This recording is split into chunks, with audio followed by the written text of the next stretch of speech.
Welcome to the Panic Room, where we talk about all things panic-inducing. I am the Queen of Panic. Warning, some episodes may contain content that may be disturbing to others. Viewer discretion is advised.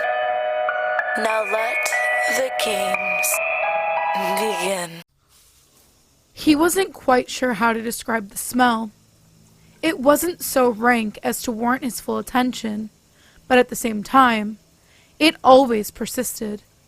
It was like a mosquito in a way, only annoying if you paid attention to it. And like any mosquito, Sam couldn't help but pay attention to it. The water steamed as it touched his skin, running down his slicked black hair. It wasn't boiling water, but it may as well have been. Every study in the world could prove that hot water was bad for you, but it didn't matter to him. The shower was a place of reflection, after all. And if Sam had to be alone with his thoughts, he would rather be comfortable while doing so. Thankfully, I won't be alone much longer, Sam thought to himself. He smiled as he pictured her face in his head, short, cute, and willing to spend the night. Just what he wanted out of a first date. I wouldn't really call it a date, per se. If it were a date, we'd be going somewhere. But what's her name again? Erica?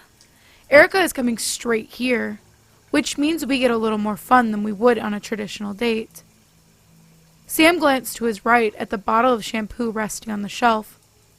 And it also means you've got to get ready and stop hogging all the hot water, hotshot. Sam moved for the faucet, but stopped. His nostrils flared as he picked up on the smell.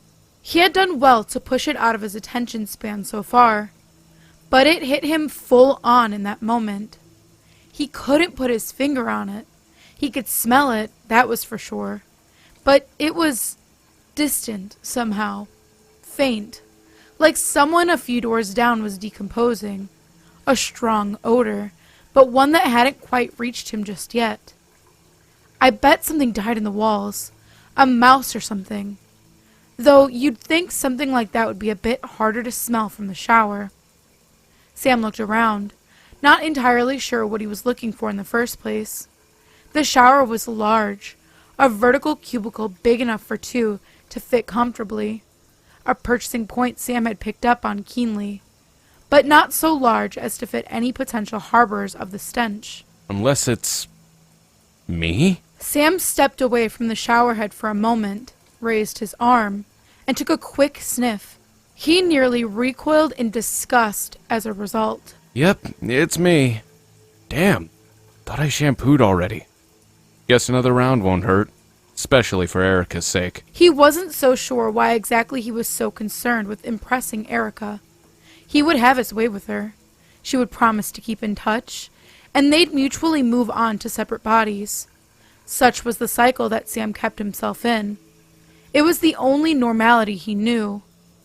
He grabbed the shampoo, making sure to be much more thorough this time around. The soap foamed and bubbled on his skin, running down his arms and legs as it mixed with water on its way to the drain. He let himself soak for another few minutes, letting himself get lost in thought.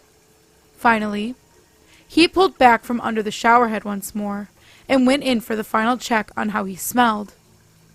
It had gotten worse. Sam stared at the shampoo bottle, still open from use. He suddenly became very aware of how harsh the water pressure was. Each individual droplet of water seemed to strike him like a BB pellet, assaulting him in a painful barrage he couldn't get away from. It pelted his back, the hiss of the shower steam blaring like a truck's horn. He covered his ears, silently pleading for it to stop. It wouldn't. All the while, the smell seemed to rise. It reeked not of body odor, but something stronger than that. It was suffocating, seemingly closing in all around him. The cubicle, lovingly selected to fit two, quickly felt that much smaller as Sam's senses went into overdrive. His chest rose and fell, the water beating down on him as he struggled to make sense of what was happening. You're okay, Sam. You're okay. It's all the steam from the shower. It's messing with your head. Yeah, that's it. Just gotta get out of here. Regaining control of his body, Sam powered through the smell and the sensory overload, reaching through the steady downpour for the faucet. He cranked it off, and all at once, the cacophony of his mind fell silent. No more thundering water drops, no more claustrophobic shower, but still, that smell. Okay, whatever. I can deal with that later.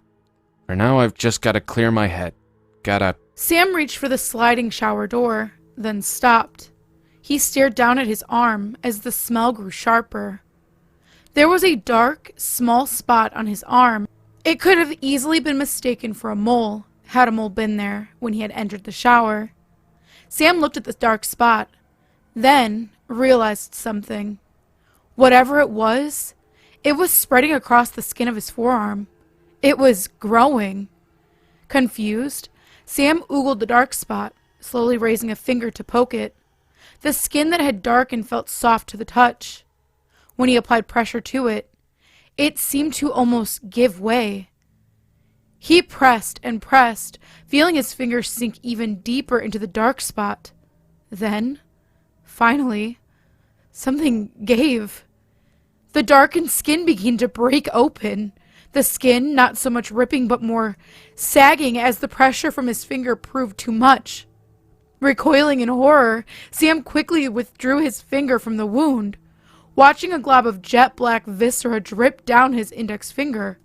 The dark spot, now an open pit on his arm, grew even still, his skin breaking and peeling away. The smell was now more pungent than ever before. The source of it had been exposed to open air. His hand shook as blood began to flow down his fingers, which grew cold as he lost control of them. The rot had corroded Sam's arm all the way to the bone, leaving his forearm hanging limply as he struggled to get his head straight. What the fuck? What the fuck? What the fuck? He backed away from the door in shock. There was no pain, but that fact did little to remedy the situation. Sam lost his footing, slipping on leftover water from the hot shower. He went sprawling onto the ceramic floor, howling in pain as he felt a sharp pain in his leg. It fell under the rest of his body weight, jerking reflexively for a moment before going limp. Help! Sam shouted instinctively. Somebody help me! He gasped, doing his best to conserve his breath. Erica wouldn't be arriving for at least another hour. Mustering all the strength in his remaining arm, Sam propped himself up just enough to get his leg out and examine it. The bone piercing through the skin was the only diagnosis he needed. Sam could hear his heart beating in his chest. His mind began to race, imagining all the worst-case scenarios as he scrambled for a solution. I'm gonna die in here and nobody will find me. Erica's gonna have to cancel and they won't find me for weeks. Sam's hyperventilating was interrupted by an observation. A sight so shocking it almost sent a jolt of focus into his scattered brain. His leg was moving. More so, it was moving away. The area around the breakage had gone black with rot, just as his arm had. Only this was different. Instead of simply crumbling away, the black material was moving, writhing, and squirming as if it were alive. As the corrosion began to separate Sam's leg from his knee, a set of sinewy black tendrils wrestled themselves free from the open wound. They flailed about as Sam covered his mouth in horror, his eyes welling up with tears. The tendrils began to push against the pristine white floor, leaving behind a trail of the same black tarnish substance that coated Sam's arm wound. Pushing and pushing, they began to control where his rotting leg was going. This isn't happening. This isn't happening. Sam struggled to bring his brain to reason. This is a nightmare, Sam. You're gonna wake up, okay? You're gonna wake up. Sam began to back away weakly, sliding what remained of his body towards the front of the cubicle as his bones creaked in agony.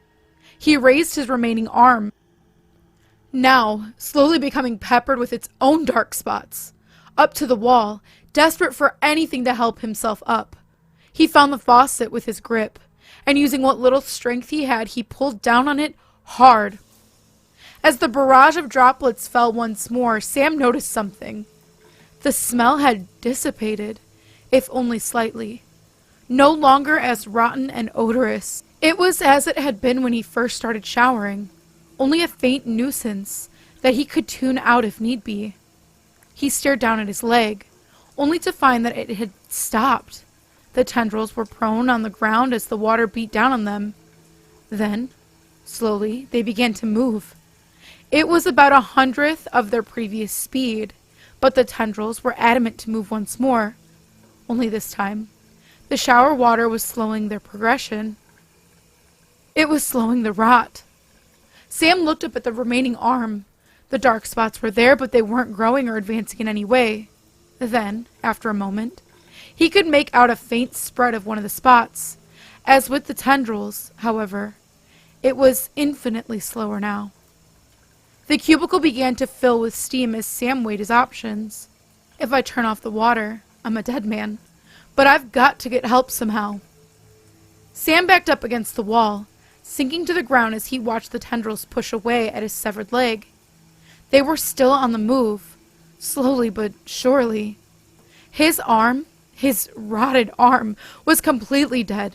He was certain it would have fallen off by now, though he suspected that the water had something to do with its preservation, if he could call it that. It hung loosely by a single strap of skin and muscle, dangling at its side as if to mock him. I'm not gonna die in here! Sam said out loud. There's a way out of this.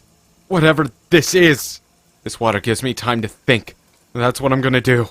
Do you hear me? Sam shouted again to nobody. I'm gonna figure out how to beat this. You won't kill me. I won't let you. Sam stopped, sucking in deep breaths as he began to calm down. I won't let you. He mumbled as he began to concoct his escape. The steam encircled him, the water bearing down heavier than before. He was safe in the water. He was safe in the steam. He was safe in the shower. Hey, sorry I'm late. Traffic was a bitch, and Waze wasn't much help either. I knocked, but you didn't answer, so I let myself in. You don't always keep your door unlocked, do you? No answer.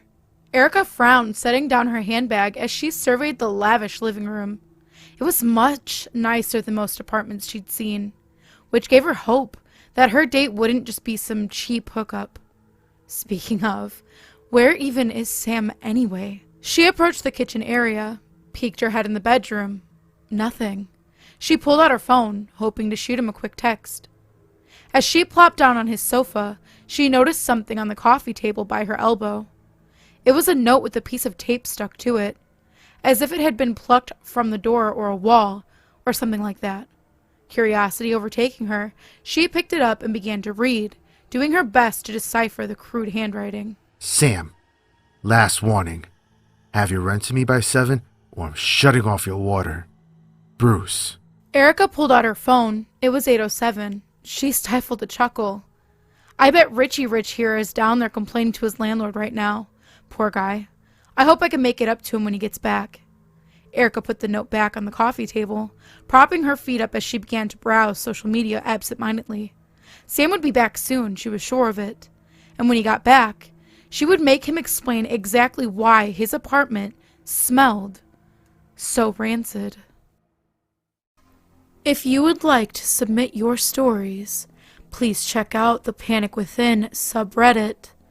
I go over those stories that are submitted, and I go ahead and I narrate them. I say go over, but I narrate all of them. So if you're interested in something like that, go ahead and take a look in the description, and you'll find the link there. We also have a Discord. You can come and hang out and get spooky with me and other narrators. We post new content, up-and-coming videos, promotions, and we also just hang out and chat, and you can come and hang out with us there. If you're interested in that, link is also in the description below. And last but not least, if you are interested in doing a collab with the King of Panic or myself, you can absolutely reach out if you're another creator. You can do one on our channel. We can do one with you. We are completely open for collab as of right now. looking for new stuff to do and very excited for anybody who reaches out. The best way to do that is through Twitter or Discord. I do check Instagram and I will get back. It just might take a little longer because I'm super bad at that, but I've been trying to be better. So if you do reach out there, even if it takes a couple days, I'll be there. But like I said, we're excited. So please definitely reach out and we're looking forward to it. And as always, thank you for visiting the Panic Room. You have successfully made it to the next portion of your tour. Please stay tuned for your next prompt. Click the like button and subscribe to receive notifications for when the next portion of your tour is ready to join. Thank you for watching. Don't let the panic drown you.